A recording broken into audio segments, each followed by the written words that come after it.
douglAR Politics tonight, 7:30 p.m. sharp.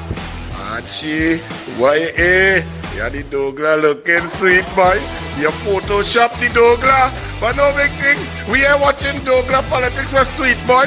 We watching douglAR Politics for information, facts, the way forward, the plans and policies of Kamala Prasad Bisesa and the United National Congress, the incompetence of the convent girl, the Al Singh. The Al Singh, stand up, boy. Stand up, the Al Singh. Sing. Forge. Sing it, boy. Sing it loud. Sing it clear. Need some penance, the Al Singh. Write the national anthem 500,000 times on one line copybook page. Convent girl, you complete dunce. douglAR Politics, 7:30 p.m. tonight.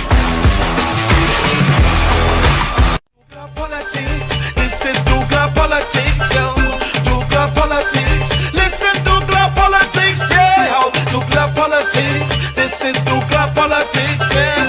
douglAR Politics, this is douglAR Politics. douglAR Politics, this is douglAR Politics, yo. douglAR Politics. Good evening, Eid ul Adha to the Muslim community and to all of Trinidad and Tobago. Blessed be to you and to everyone. Unite and help one another. We're going to deal with plenty things. Convent girl, you're going to be a star, boy. Oh, Lord, convent girl. Anil telling them you're done for a long time. But you just help me make my case. Convent girl, we coming to you. Simon the nosebreaker, well, you and all. I don't like to talk to you, you know, because you irrelevant. But the irrelevant people getting big and doing dotishness, you press freedom, the nosebreaker. Well, you know, Rowley, Ethelbert, the normal boys, we coming through and we starting one time. Good evening. Well, let's share the live, please. First of all, let's start off with a bit of positive news. I see that Andy Johnson did an excellent piece as he read the life of Mr. Solo, the legendary Ken Charles. It's a must read. All you buy it. Don't just borrow it. Buy it. Buy our local people, our local hero. Buy the book, buy the biography. It is a great read according to Andy Johnson. I will buy it and read it. The honorary Ken Charles, boy. Oh Lord, from business magnate, racer, sportsman, patriot, father. The story must be good. So we will get it and read it. The Honorable Minister of Sport. We are what? Archie. Look, I forget. douglAR Politics, we get so good. We had to say Eid ul Adha. Run it.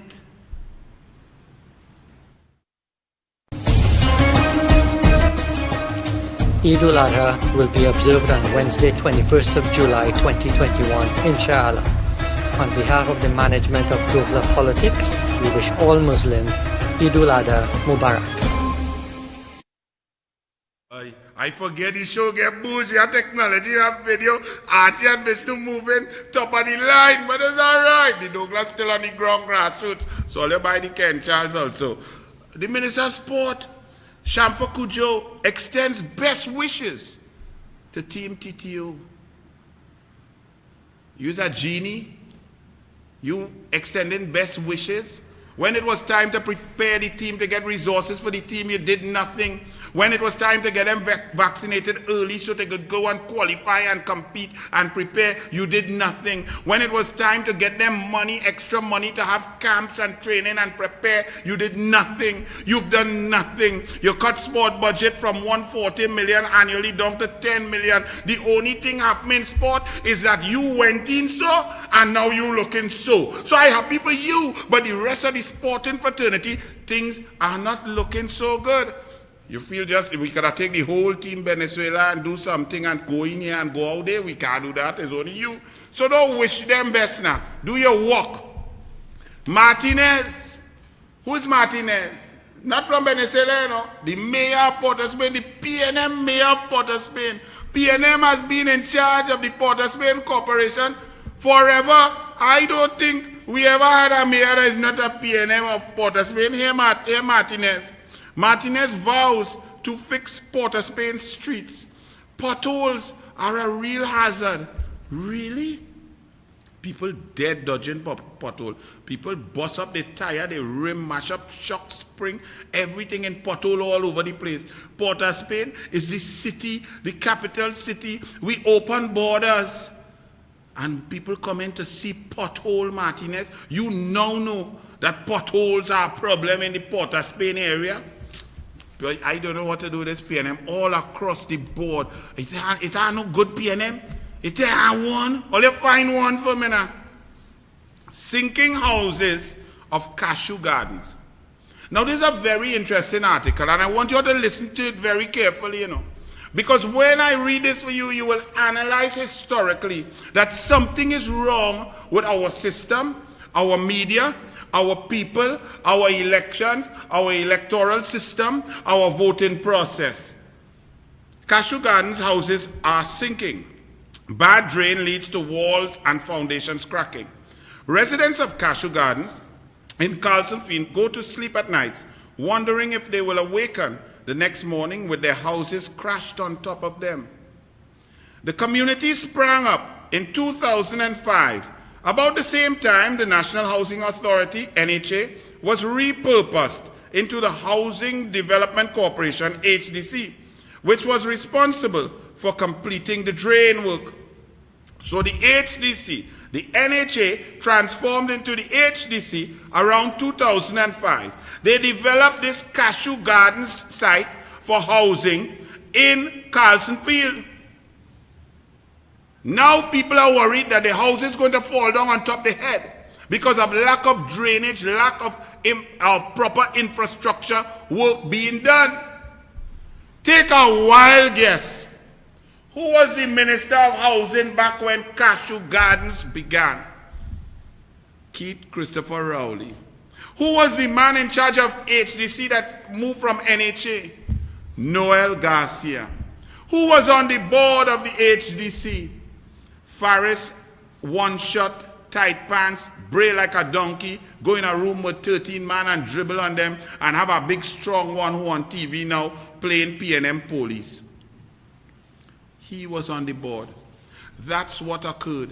That's the incompetence that we in Trinidad and Tobago, along with the Edinburgh Towers, down in South, all of the housing projects, Las Alturas, we took that twin, Rowley and Noel Garcia, and elevated them as they lied to the top. And Rowley is now Prime Minister, and Noel Garcia is the man spending all the money in Trinidad and Tobago. We have elevated mediocrity, incompetence, stupidity, and dotishness to the highest level. And then we wonder why the only industry growing is pothole industry. The pothole sector is growing.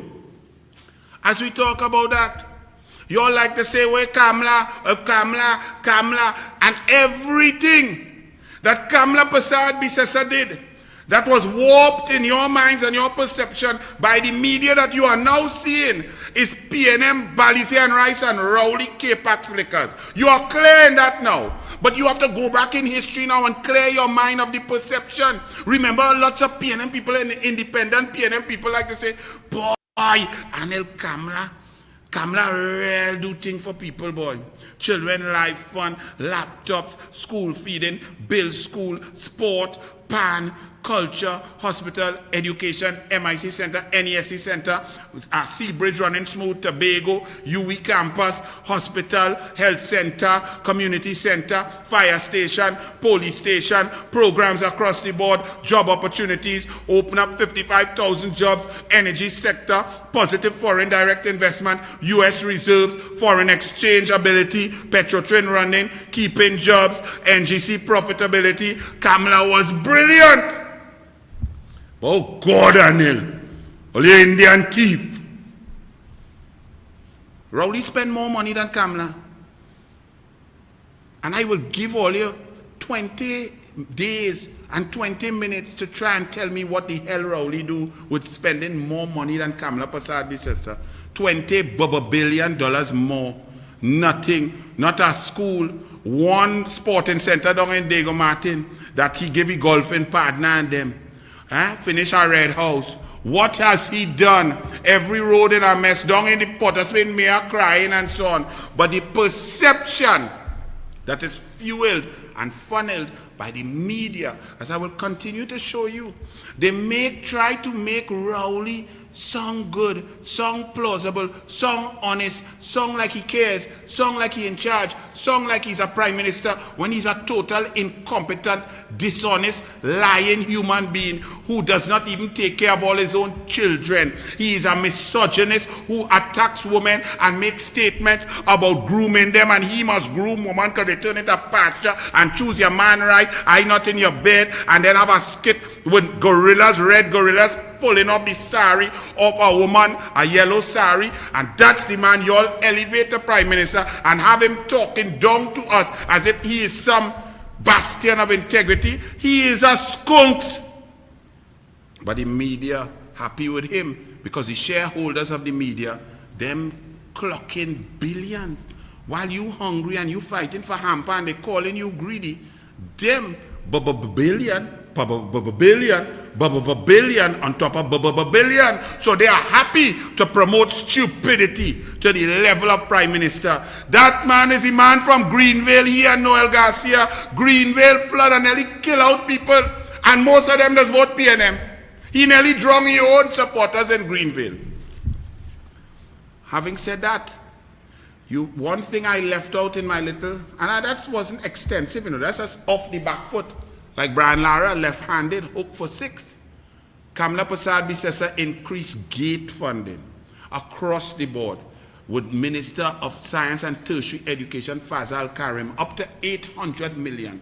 Up to old people could go and get degree and so on. He went on to PhD level, masters across the board, students could get. Look at this. UTT to raise fees. That's what Rowley does. UTT. So since Bastio Pandey dollar for dollar, then Patrick Manning gate, then Fazal Karim and Kamla Prasad Bisesa open the gate. Rowley close the gate. Shut it down on UTT. And now we back to pre-Bastio Pandey days when children fees going to go up to study in Trinidad and Tobago. Can y'all even imagine that? UTT fees to go up. And y'all want to say Kamla and that clown, that bald head, peanut head, dotish imps who did nothing in his whole career, who came into power to procure without procurement and bully all you and feel he good when he's the biggest goat in the history of the Caribbean. Your children now have to pay for an education at UTT. You know what's the ironic thing? UTT was the vision of Patrick Manning because he saw that the Afro-Trinbagonian children over the decades of PNM rule had moved from scholars to also ran, and he needed to give them an opportunity to get up and to compete globally. So he created UTT, a little lower level of entry level to get in, but then you move forward and then you can accelerate into greatness, genius, and brilliance. Keith Rowley attacked UTT since he swore in as prime minister after lying on Emailgate and fooling y'all with an EBC that splits the votes and give extra hour to PNM to say, well, it was raining, but didn't tell the UNC anything. He then shatters the budget for UTT, cutting programs and decimated a former PNM Prime Minister UTT project. Now he has really brought it to its knees, where children now have to go and find money to pay fees to go to UTT. This impacts and was a program to help mainly Afro-Trinbagonian children by Patrick Manning, because the East Indian children had mashed gas with the Mahasabha and the Muslim League and the Astra schools and so on. They didn't have political power from 1956 to 1986, so they realized that them Indian had to educate their children. So Kane Farmer in rubber slippers and khaki pants with one shot with 3 buttons decide to take all the money, make sure the pitch oil lamp have pitch oil in it, and make sure it have book. And then Kane Farmer child turn out to be surgeon actuary science, accountant, doctor, lawyer, profession. And that's what the East Indian did because they didn't have political power. But under the PNM, African moved from surgeon, doctor, lawyer, majority scholars. Just falling down the scale. Common entrance, SEA, O-levels, A-levels, unemployment. And that was the legacy of the PNM on black people. But yet all you want to vote that? You want to vote for something that you say look like you, but nothing uplifts black people that is PNM. Name one black billionaire that PNM has made over 49 years in charge and in power. Name one. Name one black minister who's a power broker in the PNM now. Name one. Name one black minister that recused themselves 37 times, 92 times. Name one, but all you're voting black. And now the black government suffer the black university for the black people children to pay fees. But the Indian lady, yeah, that Indian lady, she was paying that, man. She was paying all the fees for all her children because that Indian lady, she loved all the children. She loved black children, Indian children, douglAR children, white children, Syrian children, Chinese children, mixed children, big children, fat children, skinny children, skillful children, running children, sports children, all children. Single mother children, double parent children, blended children, everything to do with children. She was giving you gate, she's giving you a laptop, she's giving you a textbook, she's making sure you have opportunities, she's giving you any NESC, MIC centers. That Indian lady, dude. But the black man who always say, Anil, you go and eat banana, boy. The black man take all your banana, tell all your scatter, and let your children look for money, have barbecue, curry and pay lao queue to go and try and have an education. And you all would like to say, Kamala and Rowley is the same, UNC, PNM same. You need to take a Panadol if you want to talk that nonsense. You may need some kaopectate if you talk that utter trite. Ansel Dennis, Tobago. Ansel Dennis, you know, I thought I big you up about 3 months ago, you know. Indian arrival day 2 months ago, whatever. You made a good speech. That was it? You done there? You get one bit of praise. And that is all the positive you could do, Ansel Dennis. Ansel Dennis, you are the Chief Secretary of the Tobago House of Assembly. And I do this because it's 6 all since January. We going into August. And you ruling as if you is the big shot, like you have a majority, like you win landslide. Ansel Dennis is announcing that there's a Tobago New Normal Task Force. For 1 year, he appointed a new task force to chart the way forward, kind of like a roadmap to recovery of the PNM, but in Tobago. And nowhere in the article, nowhere in the speech did Ansel Dennis say, well, after consultation with Mr. Augustine of the PDP and the members of the PDP, or the six councillors or the 6 Tobago THA representatives of each of the 6 PDP districts, or the PDP national executive, or the PDP party, not a word. Or he took recommendations from Mr. Augustine Farley. He did nothing like that. So you run in Tobago like you're a dictator when you lost 2 seats. Not 2 now, 4. Well, 6 in the last 7 years, but 4. You just create a committee without consultation. Use a real PNM boy, Ansel Dennis. Shame on you. Make one good speech. Somebody must have write that speech for you.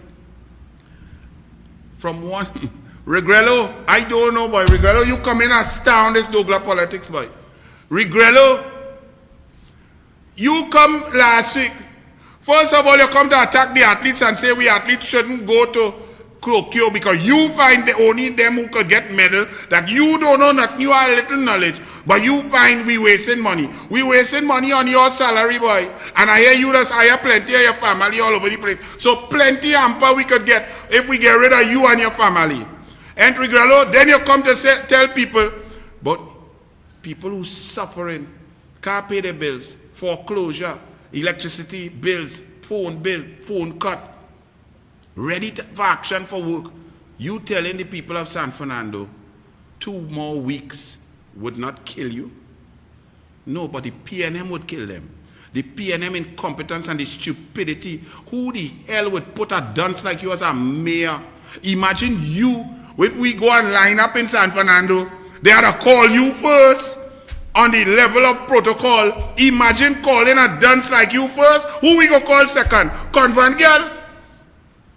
And now he says, this clown here, with the food industry reopening on Monday for takeout, delivery, and curbside, San Fernando Mayor Junior Regrello is pleading with customers to follow the public health guidelines. Why you don't plead with your PNM Attorney General to wear his mask and stop dribbling on man in a room? Why you don't tell Rowley when he put it there is not a chin strap? Why you don't tell Coleman but stop walking down the road without his mask? Why you didn't tell them what they call election in January for? Why you didn't tell them why they telling all the people to come out for vaccination and call a super spreader event 3 days? Why you didn't tell your government to stop playing the fool with COVID-19? We reach 1,000 deaths.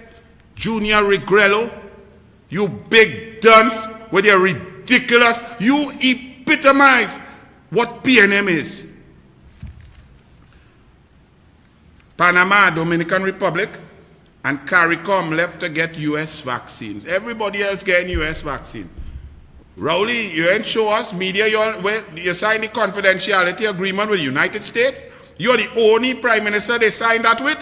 What they choose you so for? Over 60 countries get donation from the USA for vaccine already. Pfizer, Moderna, Johnson & Johnson, one shot, all kind of thing. Man going concert and playing football. What you get, Rowley? You and your $50 million man lobbyist. What are you lobbying for? Coca-Cola? Mitchell. Now, from stupidity, we move to a bit of sense now. 2 weeks ago, I read out for you all from a doctor in Tobago. And I showed that the doctor in Tobago was just giving what we need. Science is science. All we want from doctors in this COVID-19 is the truth. Tell us the numbers, tell us what to do, tell us the deaths, tell us what caused it, tell us where it came from, tell us how to stop it. Just tell us. Stop trying to change us and change up science to make Convent girl look like he have a brain. Because that is an impossibility.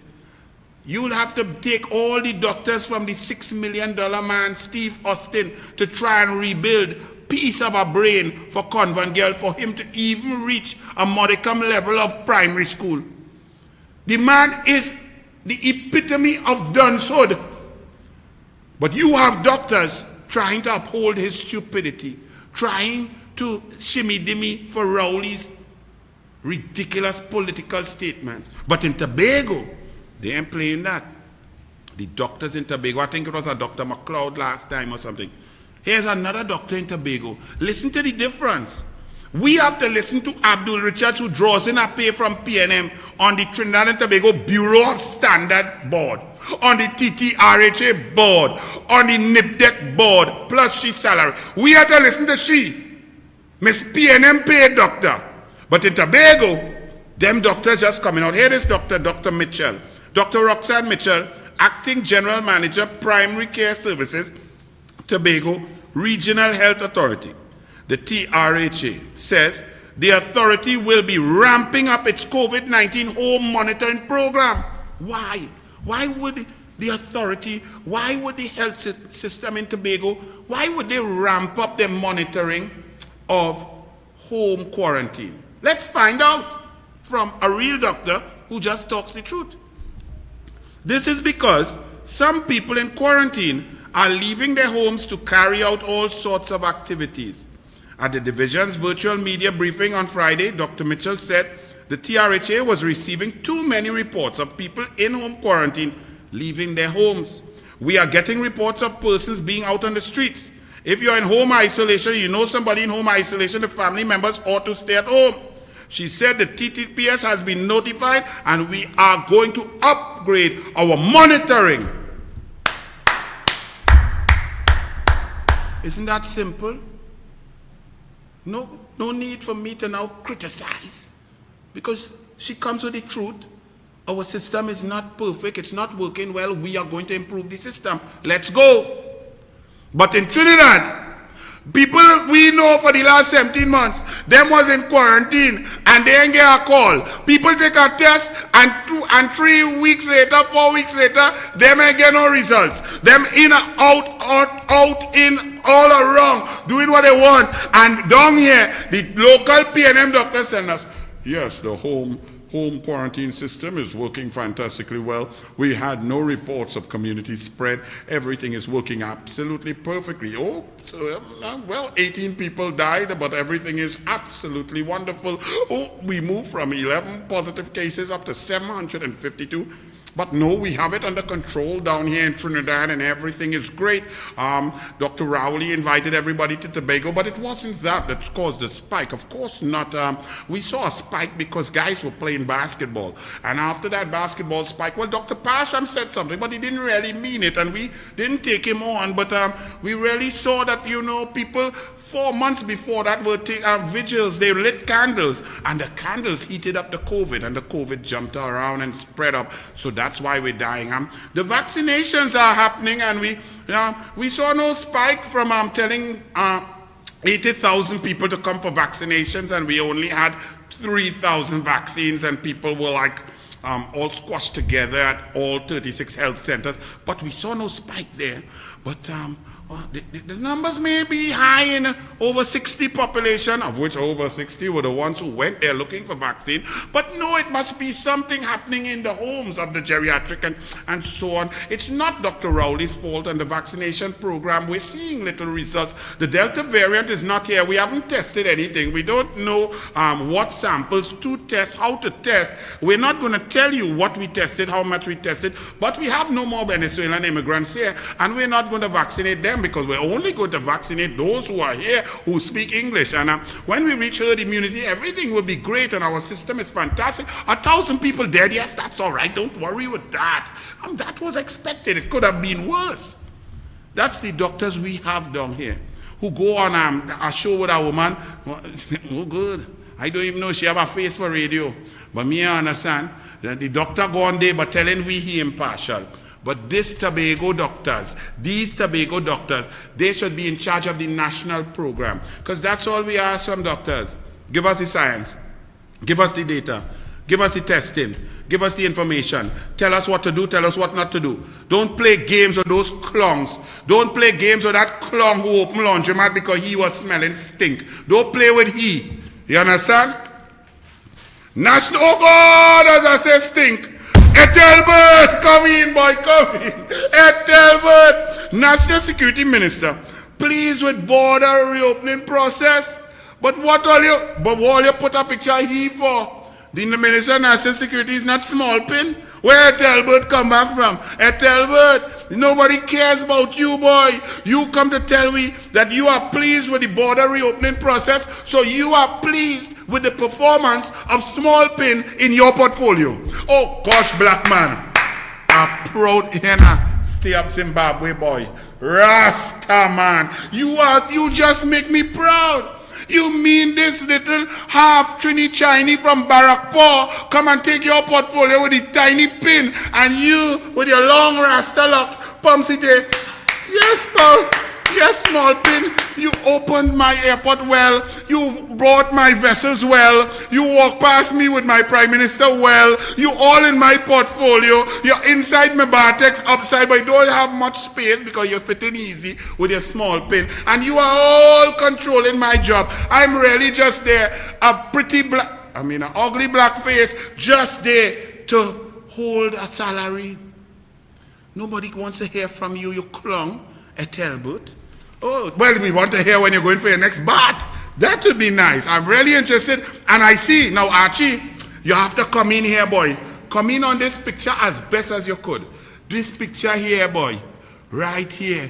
Come in and let me tell you something.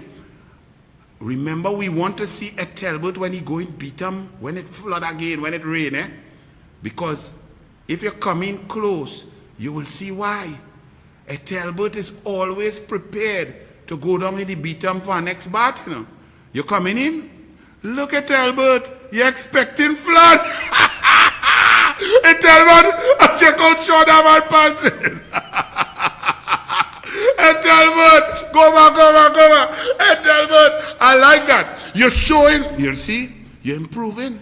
You're coming prepared for when you go down and they kick sewer water on you again. Your pants up by your kneecap. That's very good. Rowley didn't help you. You didn't go in the laundromat and get your proper fitting suits clean. So, Ethelbert says he's happy with that. I want to ask Rowley, Ethelbert, and Smallpin something. Since Rowley walked past Ethelbert, hug up Smallpin and went to talk about national security issues that Ethelbert's supposed to control in front of the chief of defense staff, the Coast Guard officers, special branch, and so on. When Rowley ignored Ethelbert to come and tell us about 2 cutlass vessels that Smallpin and Rowley went down to Australia, drink scotch, eat shrimps, and order 2 of that like it's 2 dynamite to suck after the shrimps leave a bad taste in their mouth. Then buy 2 cutlass from Ostal, this Ostal company that every time PNM in power it have vessel. I wonder how by the hair of my chinny chin if we could leave that alone. I don't understand what is the connection between chinny chin, Ostal chin, and leave it alone. I don't know what's that. And what about Alcoa? Who get that Alcoa down in Cairns? I come in there just now by next few weeks. But Rowley said, now we are ready. We are ready to secure the borders. We have these 2 cutlass vessels. They have arrived, and we are safe. Well, let me ask you this question then, Rowley. We were not safe for the last 6 years then. You see, when you over-talk, dunce head. So the 2 vessels now reach, so we now safe, okay. Well, that means for 6 years while you were Prime Minister, our country was unsafe. That's a confession of stupidity, incompetence, and inability to do your job, Rowley. You so get excited because you procure without procurement, you and Smallpin, and you're excited. It reached, yes, good for you. But we are dying because of illegal immigration and COVID-19 and Brazilian variant that came with it. We are in a total mess. So much so that Venezuelans are leaving us here now and going back to their mess because you have made a bigger mess. One more question for Ethelbert, Smallpin, and Rowley. Smallpin announced ad nauseum while trying to tell you about the procurement process that did not occur because he and Rowley went down like it's some parlor, like they're going to buy hops at Lim Choice, right? They're going to buy hops by Chimuk Bakery. They went down Australia with our next mad one who went up in St. Anne's, where 2 of them going up to. And just went, and they came back to discuss how they thought this was a corporate governance process, how the transparency and accountability and tender process was perfecto. So they tried to tell you that they reached just in time. And Prime Minister Turnbull of Australia, you know, he announced just at that time, while Rowley and Smallpin was drinking scotch and eating shrimps, we have grant funding for these vessels to help countries protect their borders. So Smallpin announced to the country and printed by all the media, went live on all modes of media, that we were receiving grant funding from Australia. Simple question. The douglAR is like simple questions. How much grant funding did we receive at Ethelbert, Smallpin, Rowley? Anybody? How much? $2? $200,000? $2 million? $200 million? How much grant funding? Just let us know, please. Now, if we didn't receive grant funding, does it mean Smallpin, Rowley, Ethelbert, and the PNM? Does it mean that all you lie? Does it mean that if we ain't receive no grant funding. Let's read this clown before he grow the fuchimin and like Asha like you getting vexed. Asha like he really gonna go to park here. The disinformation being spread by the UNC operators is a clear indication that the opposition does not want to properly protect our borders the same way they left them open from 2010 to 2015. Wow. Really? Between 2010 and 2015, there weren't really any illegal migrants to talk about, other than the few, of course, that were coming from all over the world, Nigeria, Guyana, maybe a couple of Venezuelans. The real illegal immigration started in 2016, late into 2017, as the oppressive regime of Maduro started to clamp down on the people and the economy of Venezuela, and food became scarce, medicine, water, no supplies, no electricity. And over 150,000 to 200,000 Venezuelans came across during that period. When you, Small Pin, with this super Rowley K-Pax liquor, you were there, recusing yourself day in, day out from cabinet. That's when the influx of immigration came. So stop trying to lie. Okay, tell the truth. So I'm asking you all about the grant funding. Now, Ethelbert, leave Ethelbert there. Ethelbert, I have some questions for you, because Senator Lyda asked you some very important questions. Now, I thought it was unfair of Senator Lyda to ask you anything, because Senator Lyda know you are nobody. Nobody's tell you good morning. You is the Kobo Sweat Minister. So I don't know what Senator Lyda asking a Kobo Sweat Minister anything for. So Senator Lyda, don't do that. That's not fair, man. You're bullying the fellow. He just has God didn't make his life very easy. Look at that face. I mean, his father watched him and said, Ethelbert, when he was a baby, he didn't even have cute in Pampers with pin. You understand? It's been a hard life for the gentleman. You come to ask the man hard question when he is not the Minister of National Security. He don't know nothing. Small Pin walking all over, he dreadlock Pumpsy Terrace self. When Small Pin walk over him, he's dropped a Visine poop poop in each eye for him so that he wouldn't fall asleep while boring the Canadian people in a conference to raise money for Venezuelan migrants. When he sit down like he come out from that special place that is, when you're there, they just put you in a pickup truck and drive around. The man look like he in the pickup truck going around the savannah. So I swear they embalm Ethelbert, yes? He talking, they have to tell him hush. You go on, Senator Lyda, and you asking Ethelbert hard questions. I find you wrong, Senator Lyda. I am here on douglAR Politics to book you. You cannot bully Ethelbert by trying to make him answer things he has no answer for. He done not too bright. The man say he take SEA. He with the whole flipping self. It didn't even conceive SEA when he turned 50. He take SEA, which was really common entrance. And he boasts that he failed. While he was telling his constituents, hey, if you find gun and they throw it out in the road, don't give up nobody, you know. Telling the constituents to break the law. And then I heard he took one O-level Cambridge exam and he get a 5. I didn't even know you could reach 5. I know in swimming coaching, the highest level in the world is level 5 senior. That's what I get. No higher qualification in the world. I didn't know when you take exam, it does reach 5. Who gets a 5? Ethelbert boasts that he get a 5. Back in the day, 6 used to just squeak past. So, Lyda, stop taking advantage of the fella now. You mustn't take advantage of the intellectually challenged. Anyway, let me ask you, Ethelbert, since you're trying to attack Lyda, you ain't answer no question. Your boy Lyda don't know nothing. Lyda don't know nothing. You, okay, Minister Kobo Stewart, answer this for me. Was there grant funding? Yes or no? If so, how much? The 6 hostile vessels that we have, that park up there doing nothing, and Kobo sitting down on it and dropping poop, where we should send you to scrub it down with your suit, where your pants so short you could go and walk through flood. We could send you down in Stobles Bay with our pants to go and scrub down them hostile vote. What about them vessels?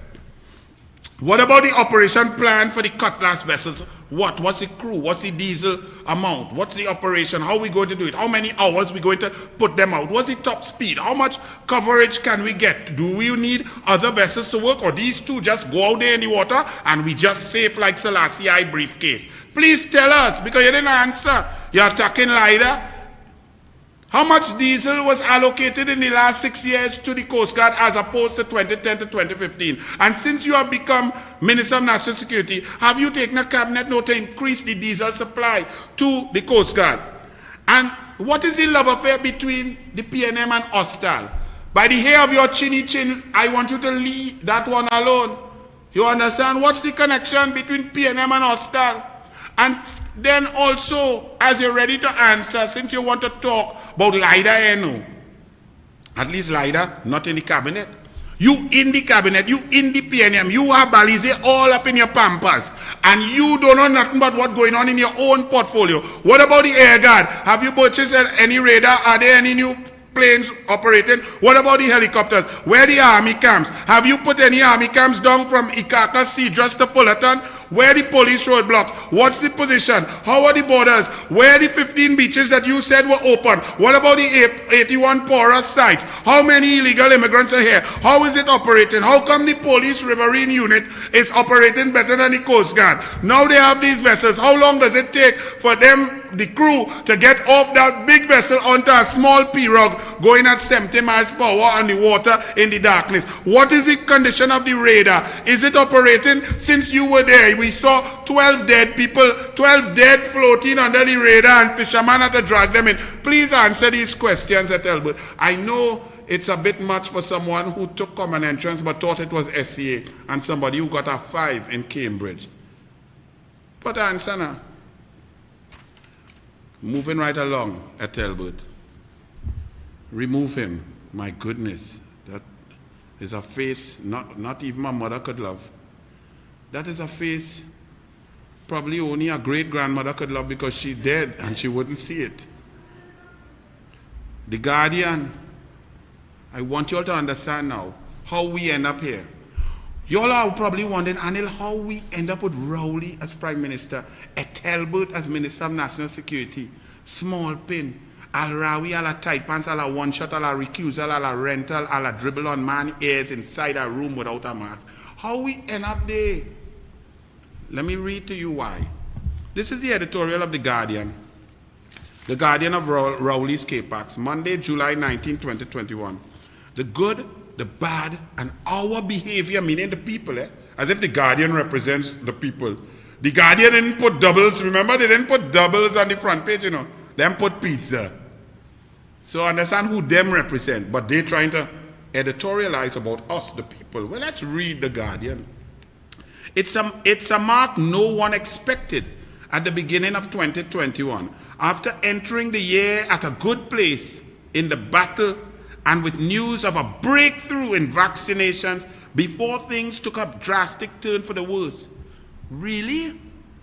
Nobody expected the situation and the COVID chaos that we are in now. Nobody warned the population since last year, January 30th, into February, into March, into April, May, June, July, into election in August.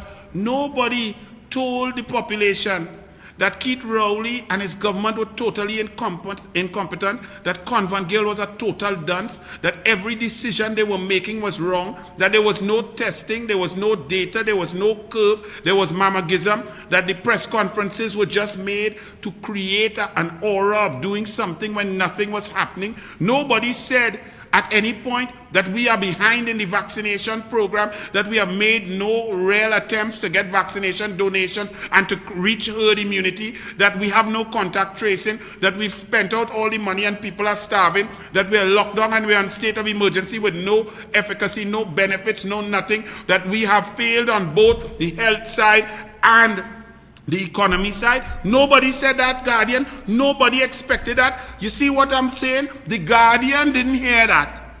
Because all they hear and all they know is Rowley, Rowley, Rowley. Keep Rowley. He's dotish, but keep him. He lied, but we okay, keep him. He doing stupidness, but let's keep him because our shareholders making money. Let's keep him. Let's obfuscate. Let's create things. Let's read more from the Guardian, okay? So Guardian, I think at least 3/4 of the population knew after August 10th into September, October, after your lies and the media lies were seen by the population, that Rowley and Convent Girl were not #1 in the world. Although the warnings of another wave were always there. What warnings of another wave? If we were, and if you were trying to make us believe that we were at 0 positive cases for 54 days, 0 deaths for 54 days, where can a second wave come with borders closed? I'm listening, Guardian. I really want an answer. Where could a second wave come if the borders are closed? Our citizens could not even come home. Porous borders, Guardian. Illegal immigrants, Guardian. South America, COVID-19, exploding, Guardian. Rowley, incompetent. Small pin, incompetent. No border protection, Guardian. Did you care about that? Did you tell us that? Did you show the population and put pressure on the government to keep us safe? No, you didn't, Guardian. So you didn't see it coming. How could you see it coming? With your head so firmly pushed up in Rowley K-Packs without KY. How could you see? In there it's very dark. You couldn't see the truth. These bastions of integrity and media impartiality, it's amazing. But you, the people, especially those who watch douglAR politics, knew that this was going to collapse, that the lies would fall upon one on the next and lead to devastation. We knew that. The Guardian says, few would have predicted the devastating impact it would have had on our country when cases and deaths began rising. Yes, few. Because the few you listen to are in the cabinet. The few you listen to have your Answer Macal company making profits while the rest of us are suffering, while businesses are shutting down. That's why you write this drivel, so you couldn't see. You were looking through the world with Rowley shaded glasses, and that dark, not dark and beautiful, you know, that dark and ugly. They continued. But not all has been bad news lately. There has been a slowing of the deaths, yet still not at a level we ought to be comfortable with. Well, if we're not comfortable, what level of death can you be comfortable with? But you're trying to put positivity into calamity, chaos, death, and devastation. 1,000 people dead. But the Guardian tell me, hey, they have light at the end of the coffin. Light at the end of the coffin. And Guardian, that's how great your love for PNM is. You all are sick people, and if the country understands that these types of things have a clown like Rowley as Prime Minister, you will understand. Because this nonsense impacts people, their perception, the way they vote, the way they feel. How many of you all thought on August 10, 2020, that they were #1 in the world? And Kamala want to open the border, and Kamala want to build a dome with dome builders and dome carpenters and dome masons. And Kamala wanting sunlight would kill the COVID. But the truth is, sunlight kills the COVID, you know. And therefore, we shouldn't have closed down no beaches, shouldn't have closed down outdoor vending. Outdoor restaurants should have remained open. Rivers should have remained open. We should have kept our economy going and kept the social separation, mass, and the principles of 3 Ws. But Rowley did nothing. Everything they did wrong. But the Guardian still trying to find something right. They continued. This suggests that from what the health officials have said, the improved vaccination drives over the last month have been having some impact. Now, this is a level of dishonesty that I have to take my time on. This is a newspaper, the Guardian newspaper. The Guardian newspaper is stating here that the vaccinations that have been occurring in Trinidad and Tobago, which at a maximum as I speak to you now, is 14 or 15% of the population fully vaccinated, and that's being optimistic. Let me say 15%. I don't want them to say Anil trying to shimmy to me. 15% fully vaccinated population. Guardian newspaper, I would like you to provide one scientific report, research paper ever done that says that 15% vaccinated in a population could register some sort of results.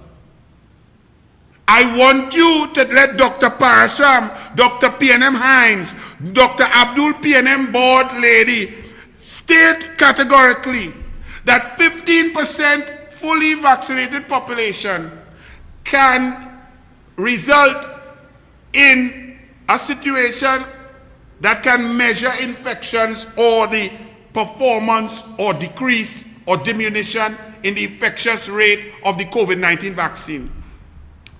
All over the globe, 15% and nothing is nothing. Science has showed in all the countries of the globe that when you start to cross 40, 44%, you start to see some level of impact on your overall society. 40%. Guardian, you are saying at 15%, you are seeing an impact of a vaccination program, when the truth is we have no vaccination program. We are 8 months into vaccination and only 15% of our people are vaccinated. We have had no education program, no information. The people, 40% of the people are still confused and don't know if they even want a vaccination. And you are trying to tell us that Rowley and them do good. That you, Guardian, in your scientific opinion and analysis, you are seeing that 15% of our population being fully vaccinated is showing results after 73 days of lockdown, shutdown, and breakdown. After how many? 65 days of state of emergency. You are now seeing and saying, and let me quote from the Guardian, I just want you all to understand the level of dishonesty, the level to which this newspaper will stoop to convince you that an incompetent dunce by 2, because Convent Girl is his choice, by 3, because Devlin Thomas is Convent Girl choice, a triplet of dunce could be making sense. This is what the Guardian is trying to say. Listen to them carefully here. This suggests that from what the health officials have said, the improved vaccination drives over the last month have been having some impact. What impact? Where impact? How impact? What percentage you get impact? Show other countries that got impact from 15% of the population being fully vaccinated, Guardian. This is really a remarkable, unbelievable country to have a newspaper that some of you all still buy and read talking this kind of nonsense. And as we talk that, we're moving right into how the perception is. Because I had a conversation with 4 PNM yesterday at different times. And they tell me, Anil, Lord, the whole country fed up of Rowley and Convent Girl and the PNM and Small Pin and Al Recusal. They sick of the PNM. They fed up of the PNM. They're showing their incompetence, their heartlessness. They've shattered the economy. People just waiting to leave the country, and those who can't leave, they fed up of Rowley. They want to remove Rowley. But Anil, oh God, Kamla can't lead. They have a problem with Kamla. When I asked them, what did Kamla do that they're talking about? Is it that you're telling me that what the PNM told you about Kamla, you believe? Because all you know about Kamla, you are not proving, you are not seeing the Kamla.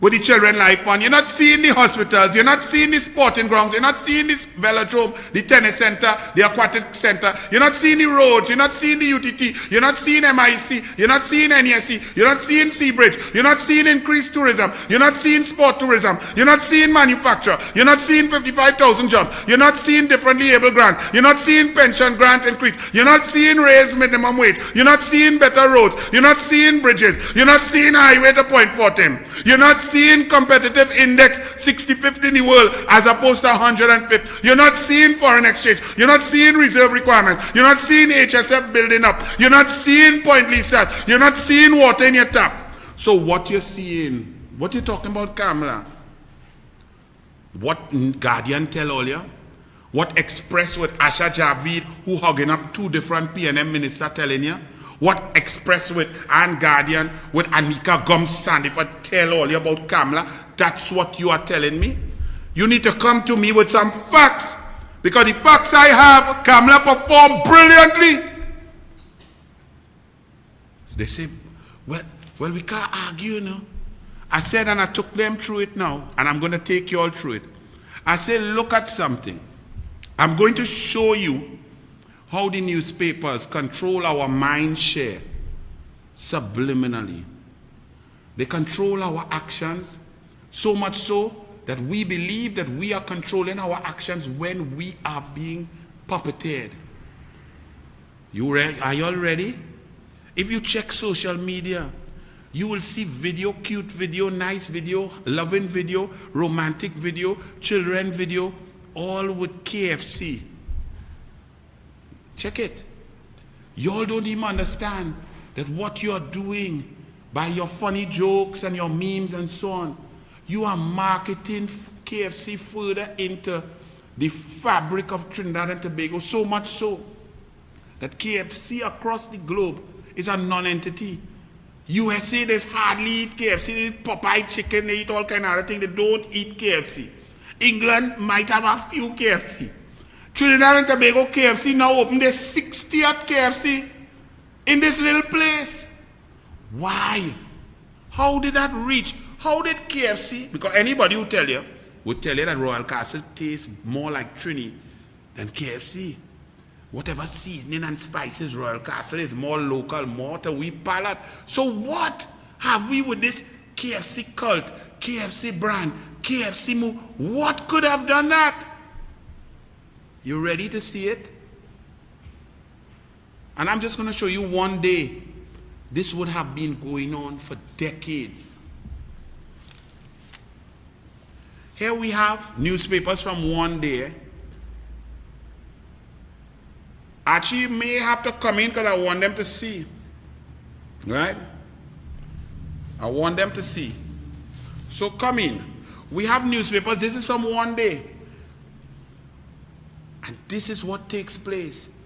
Now remember, when you have advertisements, every company gives advertisements and so on. We don't really look at advertisements. In fact, when I watching TV, I fast forward the advertisements if I'm watching the show on rewind. If not, I watch two shows at the same time. Right? So, from newspapers, this is a general story. These are just stories, but check the picture. KFC. Check the picture. Pizza Hut. Check the picture. KFC. Check the picture. Pizza Hut. Check the picture. KFC. Check the picture. Subway. Check the picture. Lady with KFC. Check the picture. Daddy and daughter, KFC. Check the pictures. Come back out. There's one day. That subliminal marketing gone into your consciousness. That out of all the food in Trinidad and Tobago, all the restaurants, all the smaller chains, all the things that trying to build, these newspapers, all three, 60% of their pictures that you will look at, because it's not an advertisement. It's not a big paid advertisement. It doesn't strike you in your mind as an advertisement, but it goes into you as part and parcel of us. And that's the power of marketing. And so KFC in Trinidad is like part of us, part of our culture, part of who we are now. I totally disagree, but I'm telling you, the perception. Nothing about KFC is Trinbagonian. It's a foreign company. It takes US money. It's a franchise. You have to buy all the ingredients from outside. It's not locally thing. It's not nothing. Understand that. But we have taken it as our own because our mind share and perception has been influenced by the media, and we don't even know it. That is exactly what has happened over 48 years of PNM government. When you have the Express newspaper, 79,000 papers per day, the Newsday at its peak between 2010 to 2016 at 49,000 papers. The Guardian averaging 17 to 19,000 papers per day. If 2 or 3 people share a newspaper, and then the radio stations that take the headlines from these newspapers and discuss it on 95.5, 96.7, 100.5, all PNM. Half of 102.1 was PNM, now the whole thing was PNM, now they give up on that. Then you go into 105.1, 104.1. All of these PNM stations, PNM owners whose radio station people don't even know they're PNM, and all the issues go and they take the headlines out from the PNM newspapers that were pushing Asha Javid's stories on political journalism, even though they didn't know who she was loving up with, while making children for a PNM Attorney General and loving up and reading sanction clauses under a small pin PNM super minister, writing in the Express as an investigative political journalist, and they push this down. Then you have the TV, the same newsrooms go through and the headlines go through, and then the editorial on the TV6 News, 340,000 people watch that, and CNC3. That's where the perception comes from. So if the truth is not put on Rowley, if the Guardian is telling us Rowley's still good, vaccination 15%, we doing good, 1,000 deaths is not so bad, the Brazilian variant, yes, it ravages, oh my goodness, it didn't really come in through the porous borders.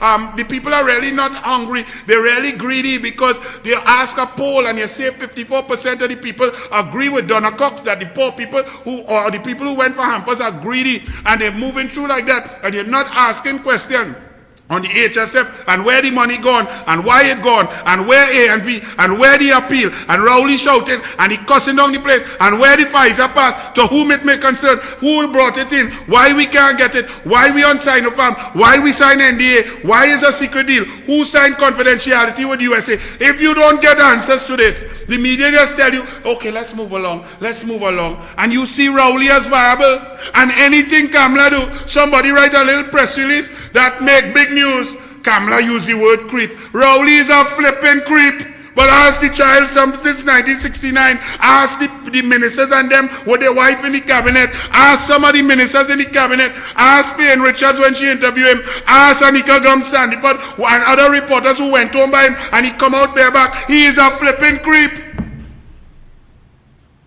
But only vexed because Kamala write that, or the UNC write that in a press release.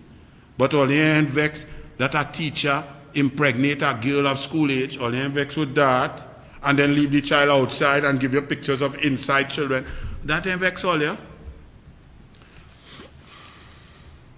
PNM councillors called for Maraj to step down.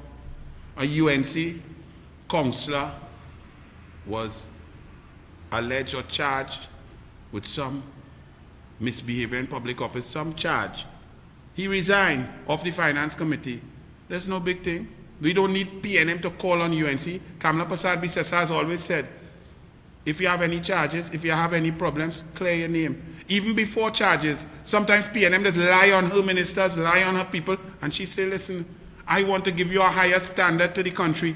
Only resign, clear your name, and come out. So we don't need no PNM to tell UNC to resign and clear their name. Because PNM, what all it does resign? PNM only didn't have a drunky monkey in the Senate after being convicted of driving drunk on the road. Could have killed people's family, could have go head on and kill people's wife and children. And Rowley leave he in the Senate 2 years after that, full term as a drunken convicted senator. I didn't hear Ole Bolin resign. When they had a big PNM consultant, paying 50,000 by THA, and he take a gun butt and beat up a man and went and get charged over years. He still draws his PNM pay. I didn't hear PNM say resign. When Marlene McDonald was under charges, sitting down in the parliament, I didn't hear PNM calling for she to resign. When Terry Rondon get charged, all kind of thing, like he was trying to be grabby-wabby up in the bush there, and he was under investigation and charged. I didn't hear them ball about that. I just want to know, tell the PNM, all you try to foster an atmosphere of propriety now. Because under the PNM, you could do what the hell you want, when you want, how you want, and nobody here calling for nothing to resign. All here called for Rowley to resign when he called a friend about when he wanted to find out about this thing, about over invoices in oil. All you didn't call for Rowley to resign when they take out Malcolm Jones out of court, so on a little paragraph of advice not requested. You didn't call on Rowley to resign when they take Ken Julian out of court for 31 million in Bamboo Networks. All you're calling for a little concert to resign, well, you don't have to call. Because Kamala Prasad says as a leader, and anybody who have any impropriety or any charges had to resign. Simple. What's the big deal? Oh Lord, I'm taking a little break because I'm going and deal with Simon the nosebreaker. Oh Lord, Simon the nosebreaker. I had to drink some water before I come to deal with you. You is a total non-entity. And yet you make douglAR politics. Every time you open your mouth, because we don't know how you're reaching Fatima. We know that Fatima have a 20% when you've done something and your parents have money, you could come in. We know that. We know you was never at the top of any class in Fatima. We know after O-levels, you could not get into Fatima Law 6. So we know you're born dunce, you remain dunce, and you was highly dunce. You had to go Polytechnic after. We know that. We know the only way you could move up somewhere is to go and lick K-Pax inside a Balize house. You then come and you make a joke when you was a minister. You was a minister and you could only say, calling young ladies when a school, Bishop Anstey, was celebrating 50 years or whatever anniversary they had. You went and called young ladies and others who graduated bats. And you thought it's a joke as a sitting minister. A bat is similar to a prostitute, a loose, a girl, a woman of low moral values and so on. Bishop Anstey girls are not that.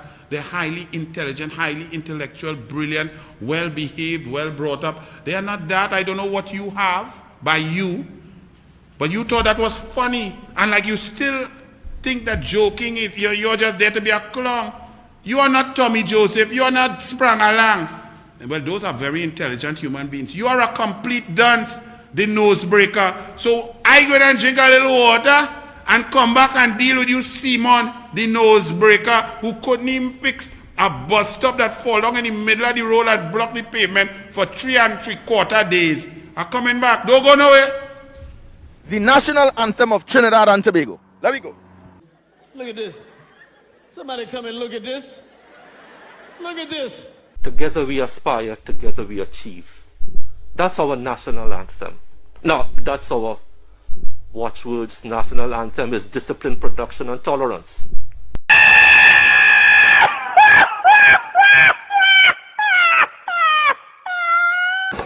What? Bro, what are you talking about, man?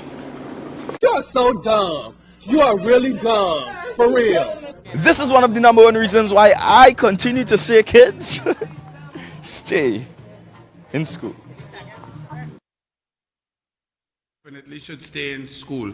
Simon Nosebreaker, you couldn't even stay in school because nobody wanted you, so dunce. Now, let me just tell you something. We saw a report on Channel 7 News about TTT being given preferential treatment to other newsrooms on 3 or 4 occasions, and then on one story where the Venezuelans were being repatriated to Venezuela, leaving Rowley's Trinidad and Tobago crashed economy. This video here. And Keishan Haynes reported that somebody who confirmed that TTT was being given preferential treatment in order to give TTT a fighting chance. I don't know what that means, to compete, because nobody has watched TTT anyway, whether under small pin or this new small pin, the nosebreaker, irrelevant. However, if someone were to do that, that would be a total abuse of power, because a state news agency being given preference over other media houses is an abuse of power. It's an attack on the freedom of the press. It's preferential treatment, and it goes against the tenets of democracy. It would be asinine of any government to have a policy that gives preference to a government-owned propaganda machine, TV station, subsidized and paid for by the very cabinet that is giving it access to preferential treatment and access to stories. So, first and foremost, let's listen to the first report. Then I will deal with Simon the Nosebreaker did a press release. Anil, stop laughing. Archie, run it, please.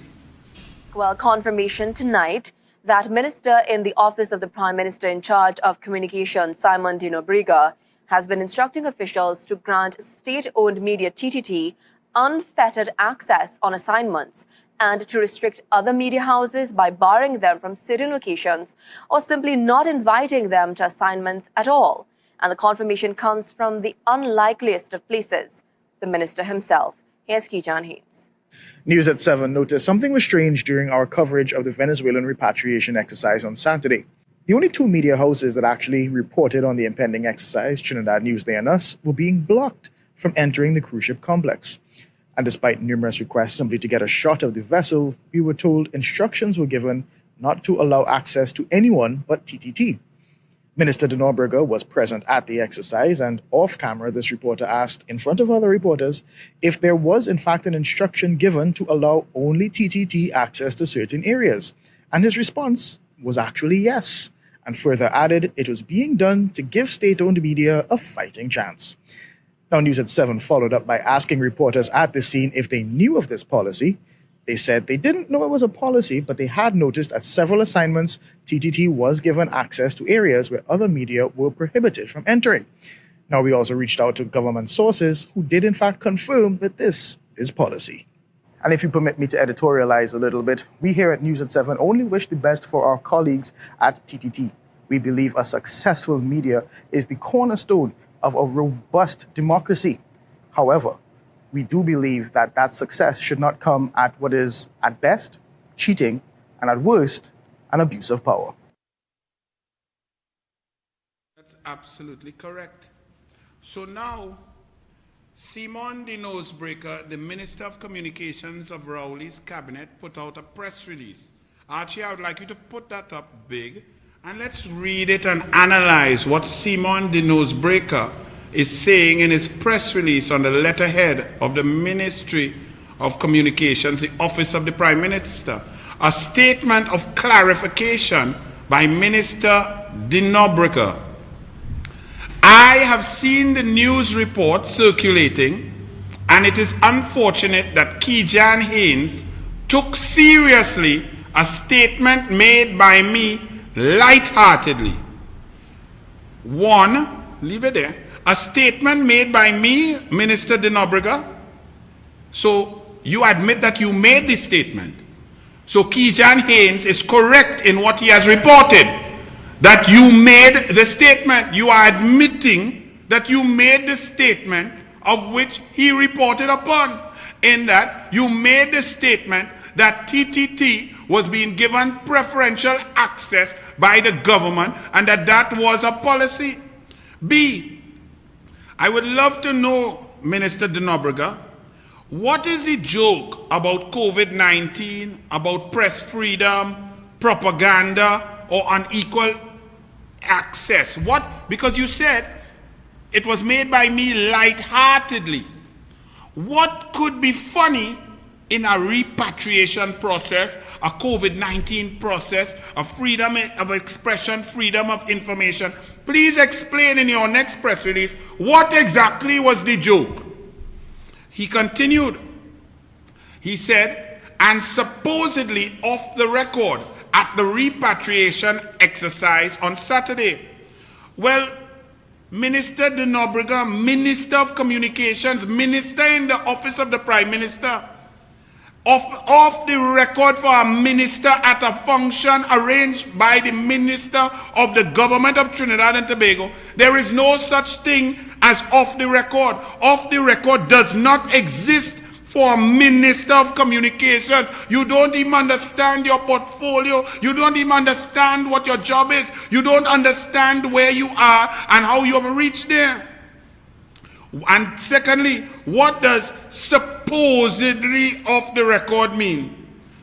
What is supposedly? Something is either off the record or on the record. But in your case, at a function that you invite the media on and you are organizing, there can be no off the record. Third, he continued, given the large numbers and in keeping with the health protocols, it was determined that only TTT and the Information Division would have access. Well, Minister de Nobrega, health protocols cannot determine access and suppression to other media houses. You cannot utilize health protocols to give an advantage to a government media house over private sector media houses. That is called an abuse of power. That is called oppressive. That is called undemocratic practice. That is thwarting the freedom of the media and thwarting democracy. B, reporters. You said that TTT and the Information Division would have access. However, the Director of Government Communications had been instructed to ensure that all footage of the event be made available to all media houses once they requested same. Well, Minister de Nobrega, the whole idea of reportage, reporters, journalism, and so on, each journalist is individual with individual concept, individual thought processes, individual questions. They have different levels of research, different levels of understanding. Their eyes see differently. They can observe different things. So for you to determine who could go in there and take picture and film, and then that suffices for you as news coverage, means that you do not understand the individuality of investigative or journalistic integrity of reporters, editorial concept, editorial vision, editorial perspective. That's why journalism and news is a highly competitive field, because what someone sees, for example, somebody might see you and find you cute. But the majority of human beings will watch you and say you look like such a clown. That is a different perspective. So you cannot determine for the population your perspective through the eyes of a TTT reporter. And then, if it's only access to the government reporters, then that is called propaganda, not news. So I think you need to do some reading. You didn't read much in Fatima. Start to read now that you're a minister. We also, if you are talking about health protocols, there were only 2 other media houses there. So TTT plus 2, even under Rowley's mathematics, equal 3. 3 is less than 5. Therefore, allowing 3, a member of each media house that was present into any area would not be in breach of any health protocols, because it would only be 3 reporters or 3 camera people. So you are not telling the truth, sir. Furthermore, Venezuelans were bunched up. If you show the first video, the first part of it, Venezuelans bunch up, line up, choke up, no social separation, and all of a sudden, for our media and our freedom of the press, you are determining that 3 reporters cannot go in, only TTT could go in, because you are observing health protocols. You are not making sense. Furthermore, he went on, put back up his thing now. I'm making all your work, because we want to analyze. When a dum-dum takes time to put words down on paper thinking he's bright, we have to analyze each and every word. So he puts this up and he says that the TTT and the Information Division would have access. However, the Director of Government Communications had been instructed to ensure that all footage of the event be made available to all media houses once they requested same. Well, the Director of Government Communications, and let's focus, instructed to ensure footage be made available upon request. If the media was never told of this policy that TTT will be the only one allowed unfettered access, how then could the media who did not know about this policy then make a request for the footage that they did not know existed? A bright spark. Let me break it down for you, because that might make your little brain steam up a little bit. Let Anil break it down for you. If nobody ain't know what TTT was doing, how we gonna know to ask TTT for something that we ain't know TTT have? Dum-dum? Dum-dum? How? You see, dum-dum shouldn't write, you made it worse. See, we don't know because it wasn't a policy. So how can it be made on a request? Kijan Haynes was there, and you said you spoke off the record. On the record, Kijan Haynes did not know that he could call the Director of Communications and get footage from TTT because you did not make it known. Because you're fabricating stuff right now, Klong man. Let's continue. He then says at the end, put it back up there. He goes and he says in an official letter, a media release from the Minister of Communications, Office of Prime Minister, he goes on to say at the end, exclusive access to any events or activities, and I am surprised that Kijan should infer otherwise. Kijan is your friend? You and Kijan does bounce ball? That's how you write a letter on the letterhead with a coat of arms from a minister? Kijan is your brethren? You and Kijan does rundown girl? What it is? Who's Kijan to you? He's a reporter, a journalist. Mr. Haynes. You Simon, Mr. the Nosebreaker. So you have a few questions to answer. Right? So, to sum up for you, from your press release, Klong, you confirmed that what Kijan Haynes reported on was true. You confirmed that you made that statement. Your position now that you were joking makes you look like a complete idiot, but we knew that already. You claiming that it was off the record does not help your situation. You're the Minister of Communications. And your point that TTT needs help is correct, because TTT is managed by the cabinet of the PNM, by Small Pin, by yourself. It's staffed by you. You put the board, you put who you want, and it is flopping. TTT is useless, just like you are. So, moving from this on, I see that Asha Javid took offense to this too. Asha Javid. Interesting. Asha Javid put up something. Look at that. Now, if you're looking for Asha Javid to look like that picture, you go walk past she straight, But that's not my business. Now this, one station alone covering events is propaganda. Asha Javid, that song's so good. And I agree with that statement. Because one station promoting or being paid or espousing the views of the government, controlled by the government, salaries paid by the government, HR controlled by the government, managed by a government board, overseen by a government minister and a government cabinet. If they alone can follow a story, that is propaganda. You are correct, Asha Javid. But you're selective in your understanding of journalistic integrity.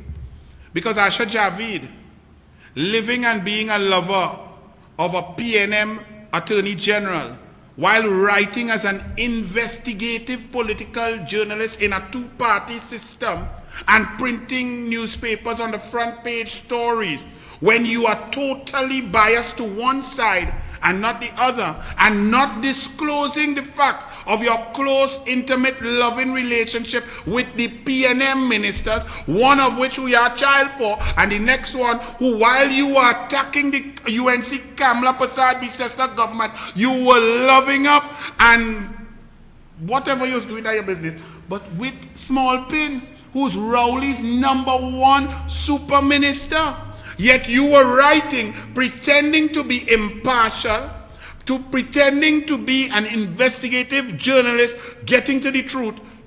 Would you get to the truth on your lover boy? Would you get to the truth if it would make your lover boy's team lose? Would you get to the truth? Would you give people who you're not loving up with a fair shot? So how you know about journalism integrity now and propaganda? You did not practice it. You're still writing in the Express for business. You seem to have taken a turn against the PNM now. Is that because your lover has gone to Goodwood Park? This is not journalism, and I don't care who you love. You could love who you want. But just like you know, Asha Javid, that it is wrong for one media house to be given access to any story with regards to the government that is propaganda, you are correct. But it is also wrong for a journalist to not disclose that she loved one side when writing stories that could tilt the balance in a two-horse race. So your feigned principles go nowhere with me, because you can recall, even with live sport, and that's just me, there are many other stories. You wrote 27 lies front page, creating and concocting. You let stories go with rumor, even though you had factual information given to you by witnesses that you chose not to print and to suppress. So Asha Javid, with all due respect, rest your pen down, rest your head on whoever chest you like to now, because it ain't in a yellow jersey.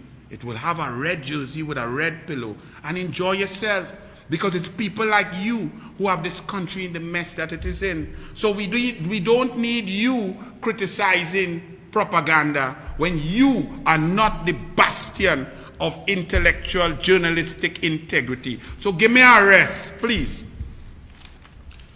Convent girl, come in with me, convent girl boy. Convent girl boy. Hey boy, tell me my national anthem. Let me stand up. Let me stand straight. All you play. Right. Come in, convent girl. Oh Lord, together we aspire. Together we achieve. All you give me something. Please, please, please. Run, convent girl. Together we aspire, together we achieve. That's our national anthem. No, that's our watchwords. National anthem is discipline, production, and tolerance. Convent girl, come in. All you, it had meme after meme. Archie, put up thing. All you, let me tell all you something. We knew that this man was a dunce from long time. Get the video ready. Get the video ready. Listen, this was not a one-off, you know. All you, if this thought, somebody tell me, oh gosh, he was nervous. How he nervous when he talking press conference every day for the last 17 months, 2 hours a day? He nervous? Look at this. You're telling me I used to stand up in the hot sun for that long national anthem when I only supposed to say 3 words? I wept. Next one. When I heard Health Minister Dr. Terence Dialsing say that about our national anthem, I wept.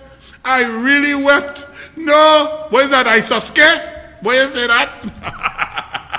Next one is a convent girl thing. I stand at attention when I hear discipline, tolerance, and what? Production. Next one, convent girl, and you just talk arrogant about sunlight and punching and the UNC. Terence says the national flower is the scarlet ibis. Our national pledge from Terence Dialsing, the PNM Health Minister, is when it pours, you reign. War nation, Why talk, boy? One more. We have time for the video. Memory loss, a side effect of the Balizé juice vaccine. Oh Lord, Terrence, I don't know what to say. I'm running out of time. But listen to me, me ain't running out of no time, because I'm telling you, I go deal with Terrence more on Tuesday. Because this is not his first gaffe. Terrence is a complete dunce. Always was, always will be. He pretends to talk, and to the real convent girls are not attacking all you know. He is trying to pretend to be a northwest convent girl. He is not bright and trying to talk like y'all. Y'all girls who really went convent are bright, so I don't mind if you talk so. But a dunce trying to play bright by talking like that, we know he's a dunce, and we will show you on Tuesday more of those things. This was not the first. I mean, the video so long, we preparing that for Tuesday. Terrence after Terrence after Terrence, dunce after dunce after dunce. So much so that Kamala Prasad, Bidisesa and all had to mash up Terrence, mash up Rowley, mash up the PNM. Kamala, mash them up. Run it, Manachi. Good evening, and thank you for joining us for another virtual report. I want to thank all our previous speakers this evening, and all proud UNC soldiers. I always look forward to speaking with you at these virtuals. One day we shall meet again in person, but in the meantime I must thank William Archie and Atlantic Computers for assisting us in getting our message across, giving our reports to you. So as I speak to you tonight, our concerns continue to grow. Yes, we have a health pandemic, but it is clear that the Rowley regime has taken us into a complete economic pandemic. Today, we are very close to 1,000 deaths being recorded from COVID. I express sympathies to the families of all they have lost their loved ones. I again call on government to make changes to their failed health team. I called for changes when we had just 600 deaths. But fake outrage, hyper-offended boners and groaners of the PNM had meltdowns. Look at this guy. He's in charge of the Ministry of Health. Take a look at this video, please. Together we aspire, together we achieve. That's our national anthem. No, that's our watchwords. National anthem is discipline, production, and tolerance. Thank you very much, Mr. Archie. So, since we called for changes, we have had over 400 more deaths with no transparency, no accountability whatsoever, and this failed Minister of Health and his team. Our question remains, how many more must die before we make changes to the failed plans of the Minister of Health and his government? In our country, we have a party in power who seems to be filled with con men who have an inflated sense of uniqueness, an unwarranted sense of entitlement, and overly emotional, easily offended, and unable to deal with opposing opinions. They attack the UNC. They attack every person who dares to raise a voice to call for changes. They attacked me for advice regarding sunlight for COVID-19. But please take a look at this video now. True or false? Sunlight kills the virus. It does. That's a truism. That's one of the reasons why outside in the sun, when you are interacting, that is much, much better than being inside. Again, stay out of the recirculated air. It's better to be outside and in the open air. Sunlight better than more recirculated air inside. Exactly. And that's the reason why one of the 4 or 5 things that we say are important is outside is always better than inside.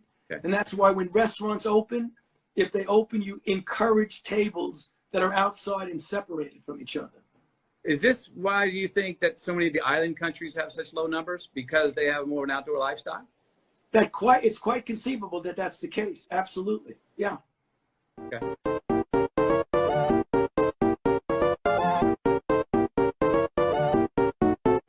I think we should export the opposition leader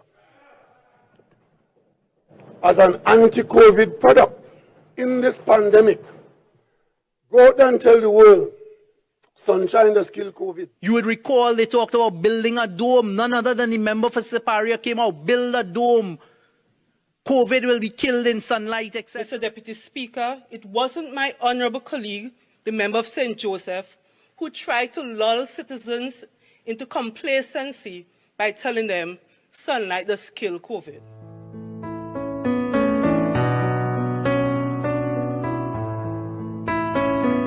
When I talk about sunlight, sunlight is great. We are so blessed. The climate we have is one of the best in the world. And I repeat again, sunlight will kill COVID-19. Sunlight kills the virus. It does. That's the truth. Sunlight kills the virus. It does. That's the truth. Sunlight kills the virus. It does. That's the truism.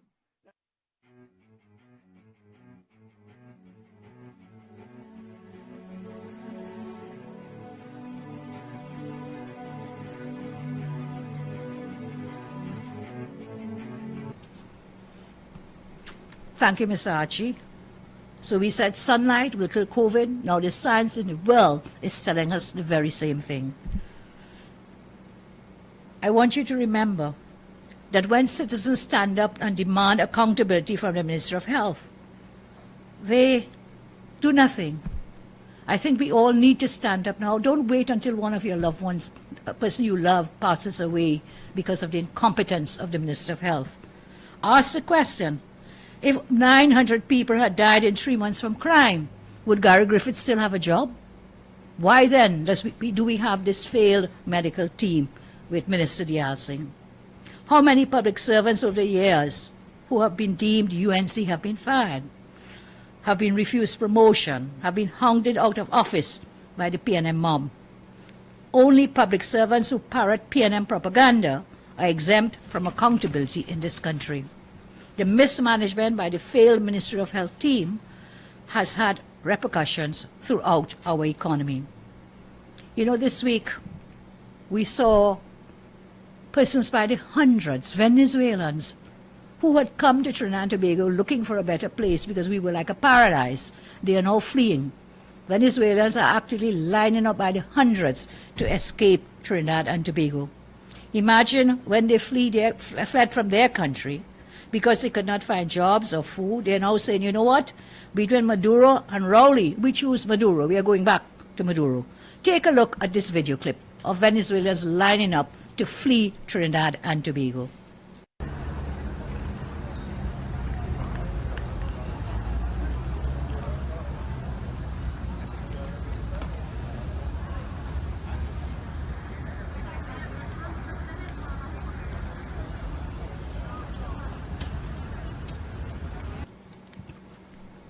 Thank you, Mr. Archie. You know what many Venezuelans who are here tell us? They say that they're seeing what is happening in Trinidad and Tobago. They've seen it happen before. Where did they see it? They saw it in their own land in Venezuela with a dictatorial regime which destroyed a major oil and gas economy piece by piece. That's what happened in Venezuela. They were a major oil producer. They were one of the largest in the world. They had the largest reserves, and they were reduced, taken down, destroyed piece by a dictatorial regime headed by Maduro. So now they did the same thing there. When they were dismantling that oil and gas sector, they blamed the opposition. Sounds familiar? That is what has been happening here. They say that Rowley is doing to TNT, the Venice tell us, in the same way that Maduro did to Venezuela. There is not a single sector of our economy which Rowley has not demolished. He destroyed our oil and gas sector. Today, we have junkyards across the country. Petrotrin is a scrapyard. At Pointe-a-Pitre, you go down to Point 14, you even go to Santa Flora, all these places have become ghost places, turned into scrapyards and ghost towns. Junkyards across the country. And you know what's happening at Point Lisas as well? That's the next junkyard in the making, all because of the incompetence and failed policies of the Rowley regime. Throughout this lockdown, we have seen the reality of the Rowley's economic policy. The Rowley economic plan is called Friends and Financiers and the Tax Plan.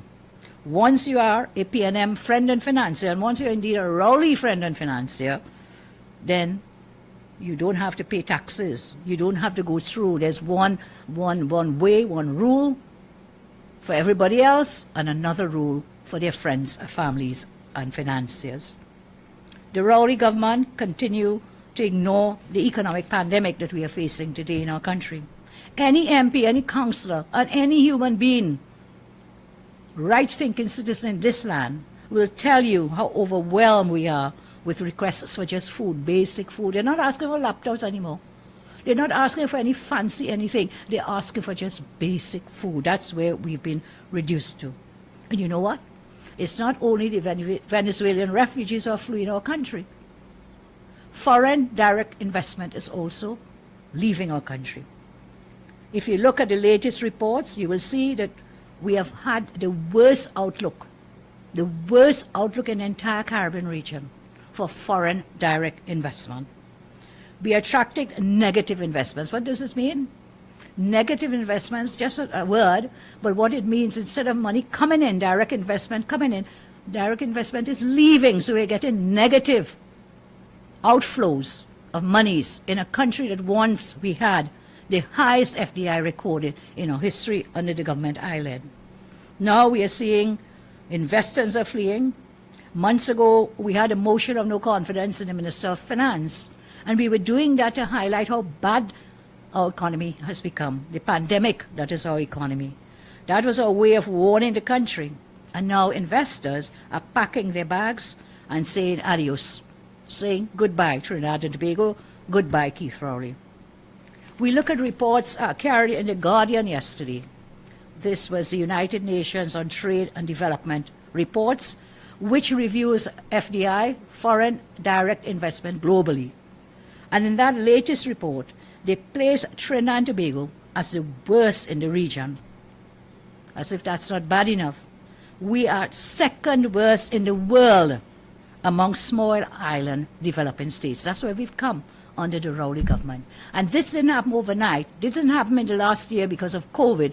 From the time the Rowley regime came into office, we have had negative, minus FDI, and I'll share some of the statistics with you in a moment. So the reality is now, both local and foreign investors have lost faith in the government of Trinidad and Tobago. Haiti is now placed better than TNT. Based on the same report, they're in a better position. Can you imagine with their social unrest, with their economic situation, what it is, and we know one of great hardship, they have done better than Trinidad and Tobago. Haiti. Look at where Trinidad and Tobago has reached under this Rowley regime. Under this Rowley regime, we see all the symptoms of economic collapse, economic pandemic. The NIB data has revealed for us that same NIB the reports that the Minister of Finance tried to hide until someone actually took him to court. 2 years of NIB reports being hidden, despite requests for the reports to be laid in Parliament, as is mandated by law. It tells us that since the Rowley government came into office, over 112,000 jobs have been lost. And it is more than that, because the NIB data only covers workers who were paying NIS. There are a lot of workers in this country, in the informal sector, who do not pay NIS, whether through their own faults or through the faults of their employers. So the 112,000 in the years since they've come into office, I can boast that the government I led had the highest level of employment and had the largest number of persons employed in the history of our country. We look at economic stagnation. We see decline in GDP being at its lowest ever in our history under the Rowley regime. The government I led had amongst this, I think we were the second highest, if not the first, for the level of our GDP. The main sector, energy sector, has collapsed with the shutdown of Petrotrin, the losses at NGC due to the misnegotiations of the Minister Young, who is now the Minister of Energy, and the Prime Minister himself. When they flew up to Houston, Prime Minister boasting to the country, I'm the country's best salesman. The misnegotiations have further damaged irretrievably our energy sector. So they outsmarted themselves in Houston in the gas negotiations. We cannot refine our own gas. we shut down Petrochen, we have no energy security. Another factor to look at in terms of the economy and the economic pandemic we are in now. Foreign reserves at crisis low levels. Forcing government, you know what they did? To change the law to allow them to borrow in foreign denominated saving bonds. As bad as that. And another day, we did speak before and we'll speak again about the level of debt that this government has accumulated through borrowings, both domestic and foreign borrowings. So foreign reserves are down. I can boast that when we left office, we had amongst the highest level of foreign reserves in the country. Foreign investment and local investors are now sending their money elsewhere, as FDI, as I say, is negative 3 billion TT dollars last year, and almost in the total years of the SPNM government, 9.5 billion TT dollars under the Rowley regime. And don't let them fool you that it is because of COVID. I mentioned it earlier and I will repeat it. Since it came into office, FDI has been decreasing until it went into minus negative levels. In our country's history, under the government I led, we recorded the highest ever FDI in our history, totaling US 10.38 billion. And that 10.38 billion will convert into a lot of our TT billions, 10.7, over $70 billion TT in foreign direct investment. So 10 billion under our watch, about. Under their watch is in the reverse. It's negative 9 point something TT billion. Ours was 10 point something US billion coming into our country. Under the government I led, as I said before, we had the highest number of persons with jobs. We had the highest foreign reserves at about US $11.5 billion. They've reduced that down to less than half of that amount. So what is embarrassing for the economic management of our country is we have performed poorly when compared to Haiti, as I pointed out before. And if you have, here you have it, Haiti, experiencing a myriad of societal and economic challenges, has outperformed Trinidad and Tobago. Let that sink in. Understand what that means, and it's not because of COVID, it is because we have a Rowley government in charge.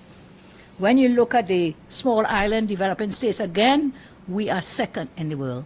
Second worst in the world, not second 1 and 2, but second worst in the world for foreign direct investment.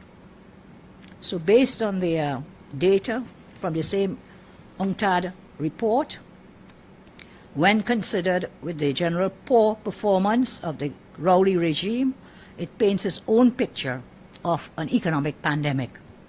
Taking a data point at the end of 2019, therefore, there was COVID within our borders, but before that, let's listen to this. Total merchandise exports in millions of US dollars declined from, under my watch, $10.748 billion in 2015 to $7.975 billion in 2019. Declined by almost 25.8% under the Rowley regime. Let's look at total services exports. This also fell very drastically. Under my watch in 2015, total services exports, US $1.125 billion. Under the Rowley government, as at 2019 before COVID, US $772 million. From US $1.125 billion under my watch, fell in 2019 to US $772 million, a decline here of 31.3%. This is clear that our economy has declined, is on the verge of collapsing, and that we are in economic pandemic under the Rowley government. Then we got a really bad news, I think it was yesterday, over the weekend, from a Guardian report about Atlantic LNG. Bad news, mothballing of Atlantic LNG. The report in the Guardian tells us that this Atlantic LNG train could be mothballed and stay out of service for 2 years. Now, I want you to remember, I told you last week, we have had one of the oldest oil industries in the world, over 100 years. They've killed that. But natural gas, and gas was the up-and-coming sector There was a point when we were the highest exporter, or the exporter of the most amount of LNG to the eastern seaboard of the United States. We were that good. So gas had started to take up where oil was falling, and we were doing very well with LNG. And now when you mothball this plant, you can see what's going to happen to our economy. You're going to see what's going to happen to monies being earned from exports. Again, a nightmare and a disaster. The Guardian article referred to this issue as an embarrassment for the Keith Rowley government. Greater than this, the impact will be a catastrophe for our economy. The flagship company, NGC, will not be able to withstand the financial shock. This is the result of several issues. Let's go into them. One, Keith Rowley's failed misnegotiations with the energy majors, where he tinkered with the pricing arrangements for the companies along the natural gas value chain. Again, that was the Houston trip, the greatest salesman and so on. When he was a great salesman, he sold out the country by misnegotiating gas prices, which has affected the whole natural gas value chain and severely impacted on our economy. Secondly, with this mothballing of Atlantic LNG, resultant departures from Point Lisas by several operators, again reducing the profitability of NGC. Thirdly, the absence of any serious plan by the Rowley government to deal with curtailment, except, of course, the now failed Dragon gas deal as one of the 6 game changers. That's game over for that deal. 4, loss of faith in the economic fortunes of the operations of NGC by major shareholders Royal Dutch Shell and BPTT as a result of gas curtailment. And 5, the appointment of a new energy minister who has already failed in his previous posting as National Security Minister and whose only claim to fame is his proximity to be the golfing partner or the companion of the Prime Minister.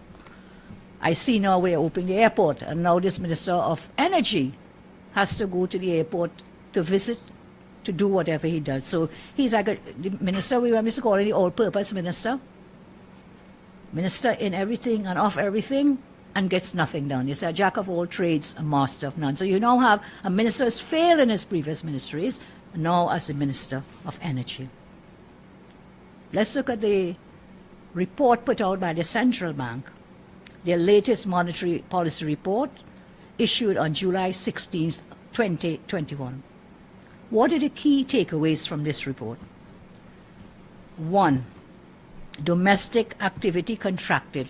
Well, no one is surprised, in the 4th quarter of 2020 last year by 20.9% on a year-on-year basis due to sharp declines in the energy sector.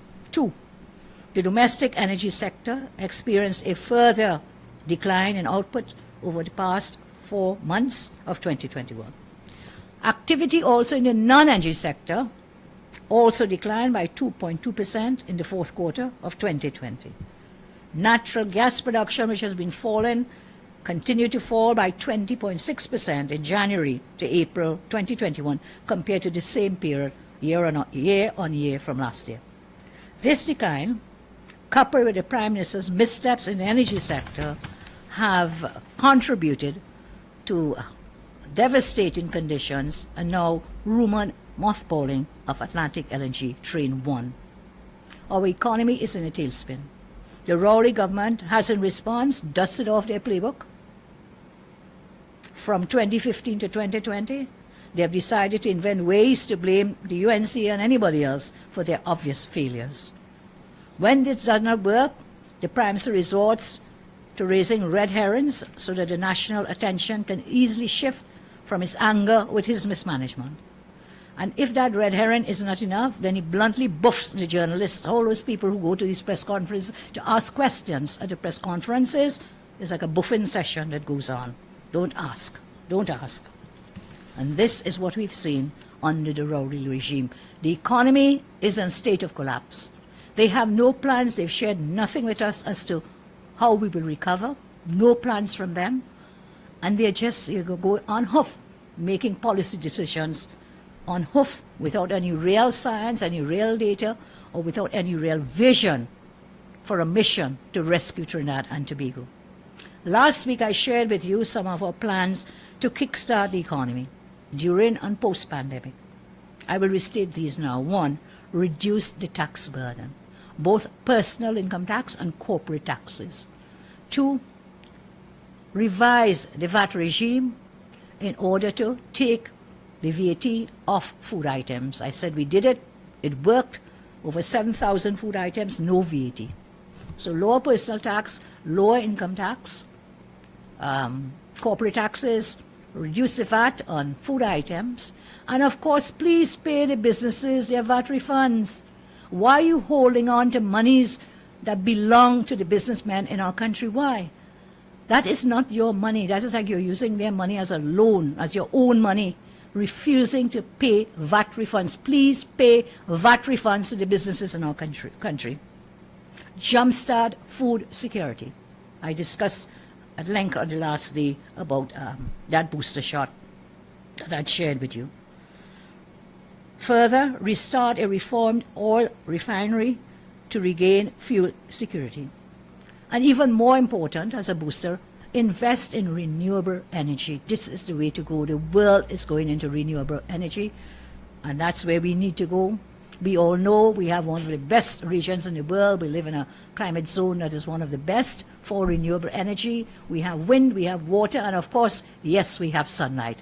So we have all these renewable energy resources we can tap into to take our country forward. And then I also discussed with you that we should create 3 funds to mobilize the financial resources needed to help us kickstart, jumpstart the economy. These plans will no doubt help to get our economy back on track and on a stable path. The Rowley regime has always had no sustainable, viable, people-centered plans. The pandemic has proved that for a whole generation, they have taken us backward. Everything always goes out of control under the PNM. Today, I say our great party, the UNC, is stronger than ever. We have rebuilt our party. We have transformed our party to have a modern, inclusive party built on rewarding merit. They cannot take that away from you. Our party is out every single day in the trenches, fighting this incompetent and wicked Rowley government. We will remain resolute in our commitments for a better nation. I am proud of my UNC family, and I will never shy away from defending you. I love every one of you, our members, who have stood by us throughout it all. I ask you today, in spite of the darkness and the despair around us in this pandemic, do not lose hope. Do not ever, ever give up hope. Remember always, you're worried, but rest assured that we are fighting for you. We will continue to fight for you day and night. God bless you, and thank you very much.